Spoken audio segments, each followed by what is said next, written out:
Most of the lads I used to know and count as friends of mine took on to work in steel or the engineering line. I never liked dirt on my hands, so I thought it best to buy a suit when I left school, go work behind a desk.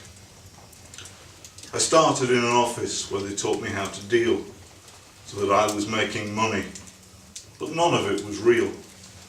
It was numbers on a spreadsheet, many zeros, never pence, and those K's of pounds and dollars. To me, they all made sense. My bosses and my clients, my acuity would praise, as I made for them false profits, their balances to raise. And my bonuses and side deals, they made me rich as well, and opened up the gilded path that leads a man to hell. There comes a point when needs are met, when avarice takes the reins, and once that point is reached, your pace its own momentum gains. You tumble on, a headlong rush, a money-mad stampede. Sorry, just lost my place. You are gone past thirst, past hunger, and only need slake greed. The profits made from honest deals no longer seem enough, so other deals I would devise for topping up the trough, like toxic bonds designed to fail, a brand new way to gain by betting on the size of loss, the small investor's pain. It was my mother rang to ask if I had heard the tale about poor Peter Oakley and his wife. You know her, Gail. And all the years of cash and flash, they went, and in their stead, I was back and in St. Mary's the day that they got wed. Of course I remembered Peter, and Gail, his blushing bride. Oh yes, and feigning, oops, no ring, as I stood there at his side. In truth, of course, we'd long lost touch, the way that all friends do. But just one mention, and the past came flooding into view. I could see their laughing faces, the home they built by hand, the easy craft they both possessed, and I could not command.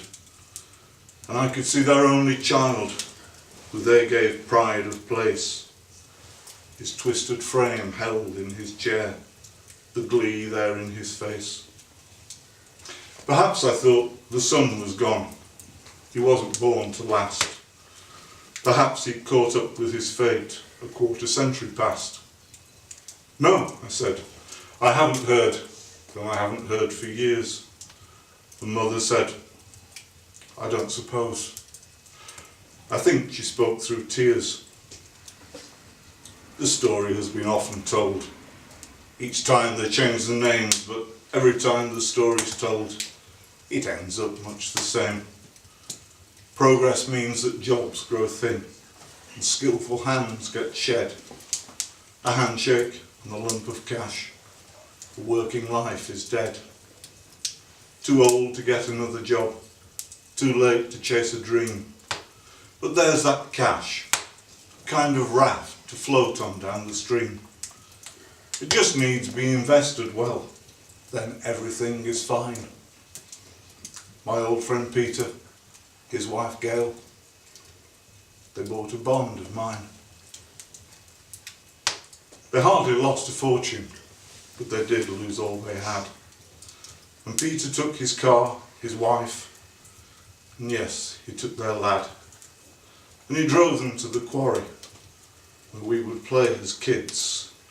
And I won't say, I'm sure you know exactly what he did. And then, I thought you ought to know, was all my mother said. And there was nothing more to say. I heard the line go dead. And I think it was next morning the other good news broke. The fraud squad came, the mirror cracked, a wind blew off the smoke. My tracks were hard to follow through. The case was not pursued. although my business methods have been subject to review. I never liked dirt on my hands. They still seem fairly clean.